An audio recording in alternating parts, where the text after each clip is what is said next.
comic of the evening. They are so freaking funny. Let's get our little paws together, my wolf babies. For Katie and Zane.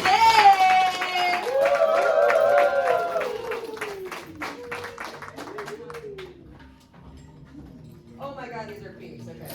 From over there, I thought they were wafers, and I was like, wafers? Like, are we 80? But peeps are fun. Oh my God, I approve of peeps. I think the first thing you should know about me is that most millennial thing about me is that I lost my virginity to Adult Swim. I don't remember the show either, which is probably for the best. Do you guys know what airplanes and dance clubs have in common? You can fart loudly to completion without anyone knowing. I used to be scared of flying, and I remember when I stopped being scared of flying was when I figured out the farting. I was like, okay, I can handle this. I can just nervous fart the whole time, and no one has any fucking idea. No one has any clue. My mom has phonics issues, which we're not going to make fun of, but I am going to say one of the things she mispronounces. So my mom, in the last 3 years during COVID, she really embraced just having a store in her house. And by that I mean she buys like 10 of everything, and she has there's like the grocery department is upstairs, and if you go downstairs it's like the department store. There's like all kinds of wares, like sheets and more towels. But she likes to call that part that's the pantry, she likes to call it a bodega, because my mom can't say the word bodega. And the thing is, like, I use they them pronouns, and she struggles with that too, but I really care more about her learning the word bodega. I think that's more important to me as a person. My parents are very enthusiastic about the fact that I'm a comedian. And my mom is so enthusiastic, she does this thing where she calls me and tries to feed me stories.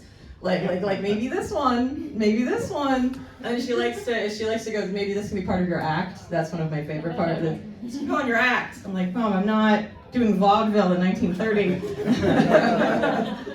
Telling people how you can't pronounce bodega. But no, one time she did call me and it worked, because I'm going to tell you the story she told me. Which is they were having some construction done on their basement of their house. They live in a 2-level single-family home in Virginia. And they had several people coming over to give my mom bids to how much it would cost. Because by the way, if you have a house, that's what you're supposed to do. You're supposed to call several contractors. And so this guy showed up at the door, and my mom was like, oh, this must be one of the contractors. And she let him downstairs, and she told him everything she needed to have repaired. And then at the very end of it, the guy was like, you know what, ma'am, I can give you some tips, but I'm here to bring your husband pot.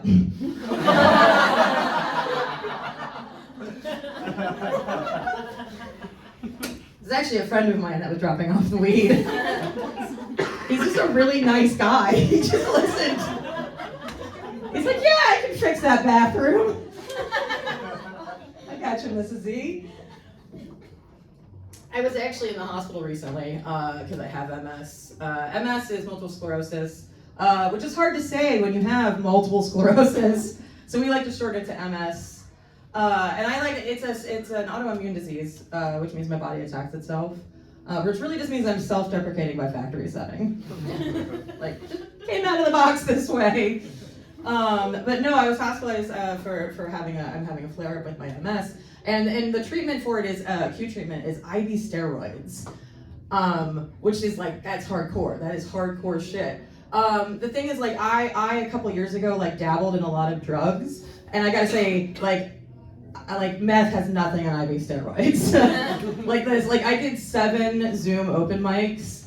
I was so hyped. I was so hyped. And all the doctors and nurses, they were so nice and patient, and they would just keep letting me tell stories. And then because of HIPAA, they're like, we want to see you. So I was like, follow this website, and then maybe someday you'll see my name. It's tricky when you're a performer, because they can't write down my name. They can't go look me up. That's actually against HIPAA. So I'm trying to name every venue in the city that they can follow on Facebook, so they can maybe see a poster one day.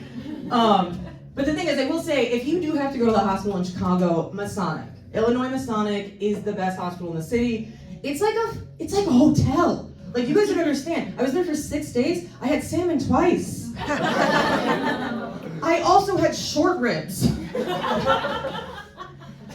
Like, and eggs cooked to order every morning. Like, I was like, this is better than some hotels. In my personal life, my private life, I share a room with someone. Like, this was like a vacation when I was in the hospital. It was great. And the thing is, like, when I was there, I had a friend. She snuck me in some edibles. Well, okay. So the thing is, like, when I first got there, I didn't know I was going to be admitted, and I just had good old-fashioned weed. And so I did what any dumb 39-year-old does. I built a spoof and smoked it in the bathroom of the hospital. And then I ran out, so she brought me the edibles. And it turns out, at least at Masonic, they won't call the cops on you, but your friend is not allowed to come back. And my nurse was so apologetic, because like all of the staff there, they're very pro-cannabis, but because it's very complicated with hospitals and cannabis and like all of that. And honestly, there was cancer patients on the floor with me. There were cancer patients who had surgery and went home before me. And I was like, you know what? I think the cannabis thing is less important for me and more important for them. Like, if I could have like thrown edibles in people's rooms, like, here you guys go, have a better day, I would have done that. Because that would have been a good time. I will say that when I found out, when I got the email from my doctor going, you need to go to the hospital, like, because I lost vision in my left eye. And then I went to my job, because that's what you do when you're told to go to the ER in America. But I did turn to my roommate and I said, you know what, MS, 1 star out of 5. And the reason for the 1 star is I get to pre-board airplanes. like these days, like, people pay like tons of extra money to get on the plane early, and nothing makes me feel as good as like my fat ass like waddling down the runway with like that rich guy just, I hate them. That's my favorite. I've been Katie Zane. Thank you so much. You guys have been great.